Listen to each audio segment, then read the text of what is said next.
Hoje, então, nós vamos de teoria da burocracia, ou apenas teoria burocrática, né? Quando se trata de falar de teoria burocrática, não se precisa explanar muito sobre conceituação, né? Nós estamos acostumados, principalmente no Brasil, a vivermos sobre a égide da burocracia, tá? Quem iniciou esse processo todo, então, aqui nesse primeiro slide nós podemos ver, foi Max Weber, ou simplesmente Weber, tá? Ele criou a sociologia da burocracia e ele ficou famoso por ter criado a teoria das estruturas da autoridade ou estruturas de autoridade, tá? Ela nasceu da necessidade de se organizar. Bom, nós tivemos lá atrás a administração científica com Taylor e Fayol, foco, né, na produtividade, no chão de fábrica, foco na maximização dos movimentos e otimização da produtividade em si com máxima eficiência. Passamos pelo Fayol e a estruturação, onde tudo deveria estar interligado, todos os setores e todas as pessoas. Passamos para a teoria das relações humanas, onde nós vimos, então, da necessidade de entendimento da complexidade do ser humano e como ele necessita ser reconhecido, visto, ter seus benefícios, seus momentos de descanso, enfim, a necessidade de ser reconhecido não só como um número ou um executor de atividades, mas alguém que possui sentimentos. E vem Weber e coloca o seguinte: uma empresa para funcionar, ela precisa estar organizada, né? As empresas cresceram muito desde a época da parte artesanal que nós tínhamos, inclusive na época de Ford. Logo depois da Revolução Industrial, então, teve um aumento significativo das tecnologias dentro das empresas, né? Veio a máquina a vapor. E vejam que vocês têm sempre que lembrar, tá, gente? Tem uma diferença entre tecnologia e tecnologia digital. Lembrando só que tecnologia é tudo aquilo que nos ajuda a transformar algo. Por exemplo, uma caneta é tecnologia, tá? Tecnologia digital, então, notebook, celular, as redes. E a burocracia, então, passou a ser definida como um trabalho baseado em papéis e documentos movimentados em sequência contínua entre as várias unidades componentes da estrutura organizacional. O que significa isso? Significa que para todo trabalho exercido dentro de uma empresa tem que se ter um documento. Tudo tem que estar documentado, tá? A abordagem estruturalista da administração, então, tinha ênfase na estrutura, o enfoque era a racionalidade, a adequação dos meios para alcance dos objetivos. Ele dizia, então, que se para atingir um objetivo, se precisava adequar os meios. Weber vem e coloca a divisão do trabalho em tarefas simples, com especialização, hierarquia de autoridade, onde se tem, então, cadeia de comando, novamente com responsabilidades, racionalidade, então precisava ter uma seleção, promoção, adequação de desempenho, regras e padrões. Regras e padrões é o que mais se instituiu dentro da teoria da burocracia, tá? Tudo deveria ser guiado por regra, por disciplina e por controle. Se tinha um controle absoluto em cima de tudo o que se estava fazendo. É o que a gente vê ainda. Por exemplo, vai fazer uma consulta e faz parte do SUS, né? Tu não tem plano de saúde. Tu passa pela UPA, né? A UPA te encaminha, então, para uma consulta com o clínico te examina e verifica qual o especialista que tu tem que ir, mas tudo isso tem toda uma série de documentações, todo um protocolo a ser seguido, enfim, tudo aquilo que vocês já conhecem, que muitas vezes a pessoa acaba adoecendo mais ainda, antes de ser atendida, inclusive, tá? Ele dizia, inclusive, que tinha que se ter um compromisso profissional, né? Então, as pessoas tinham seus salários fixos e não eram donos dos seus negócios, mas eram gerentes treinados para melhor qualificação e eficiência organizacional. Quer dizer, tu era beneficiado por ter o teu compromisso profissional, tu tinha uma especialização, se tem, né, ainda, e por isso tu ganhava um salário fixo que te instigava a trabalhar cada vez mais, mas dentro das normas.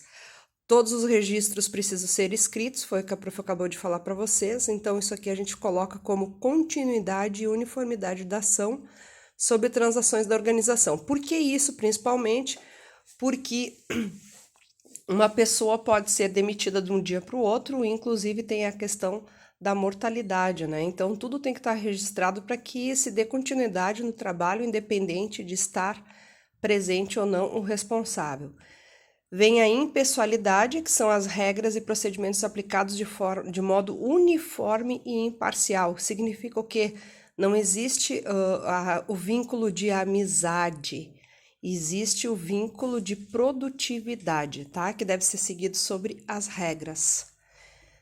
As funções da burocracia, então, ele vem e coloca a especialização, que objetivava o crescimento da produtividade, a estrutura que dá forma à organização, a previsibilidade, que está dentro da relação estabilização, a racionalidade, são os julgamentos segundo os critérios gerais versus o capricho, prestígio ou extravagância. O que significa isso? Se impõe a razão em cima de toda e qualquer emoção, tá?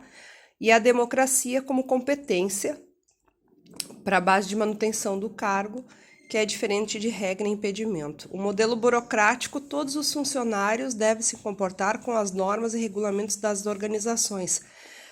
Provavelmente, nas empresas onde vocês trabalham ou já trabalharam, vocês devem ter visto aqueles, a gente chama de normativas, né? As normativas da empresa. Ali, então, vocês vão ver como se deve trabalhar, como é que se funciona o dia a dia da empresa. Existem empresas que impõem o uso do uniforme, existem empresas que impõem o uso de cores básicas, pelo menos para te utilizar. Ó, todo mundo tem que vir trabalhar de calça jeans, camiseta branca, calça jeans, camiseta preta, ou todo de roupa preta. Existem empresas que colocam já na entrada delas algumas normas que devem ser seguidas, tá? Então, tudo aquilo que for normatizado e regulamentado, sempre lembrem da burocracia. As vantagens dela começam com a racionalidade em relação ao alcance dos objetivos, ou seja, tudo que é razão deve ser colocado em princípio, em primeiro lugar, que essa imagem reflete bem a questão do papelório, né? A gente vai trabalhar muito com excesso de papelório. Precisão na definição do cargo na operação pelo conhecimento exato dos deveres, quer dizer, tu só vai assumir aquilo que tu realmente sabe fazer. Trabalho nas contas a pagar e contas a receber, eu tenho que saber como se usa um Excel, o que significa uma conta a receber e uma conta a pagar. Eu não posso colocar alguém que vai saber fazer atendimento de telefone puro, né? Ou seja, uma recepcionista ou um recepcionista para trabalhar na parte financeira se ele não sabe exercer o cargo. Rapidez nas decisões, aqui a gente vê uma contraversão, né? Se pede a rapidez nas decisões, mas a gente sabe que a burocracia, na realidade, ela onera a tempo. Garantida pela regulamentação específica escrita, por isso que tudo está escrito, porque é uma forma de se garantir que seja colocado na prática e que tenha garantias. Uniformidade de rotinas e procedimentos que favorece a padronização, quer dizer, sei das minhas rotinas, sei dos meus procedimentos, devo cumpri-los para que eles se cumpram. Continuidade da organização através da substituição do pessoal que é afastado. É por isso que se normatiza, se padroniza, se coloca na prática todo o processo de organização. Sai uma pessoa, entra outra, se sabe como dar continuidade. O excesso de organização, inclusive, ajuda nas investigações, como vocês viram nos últimos anos, a própria Lava Jato, tá? Então, tudo está regulamentado de uma forma ou de outra, inclusive as pessoas pegaram isso como um hábito, e isso permite, inclusive, fazer investigações, porque tu vai seguindo uma linha de pensamento e de uma linha histórica de como as coisas aconteceram, a prática delas, e tu consegue construir todo um cenário. Redução do atrito entre as pessoas, pois aquilo que é exigido de um é exigido do outro, né? Então, as suas responsabilidades, seus limites, cada um sabe o que tem que ser feito. A constância, pois os mesmos tipos de decisão devem ser tomados nas mesmas circunstâncias, então todo mundo pratica tudo igual, cada um segue a sua função, sempre dentro do processo padronizado e registrado. Vem o processo de subordinação, onde os novos têm que seguir o que os mais antigos colocam, e o modo de superior, o superior toma decisões que afetam o nível mais baixo. E por último, a confiabilidade, pois o negócio é conduzido de acordo com as regras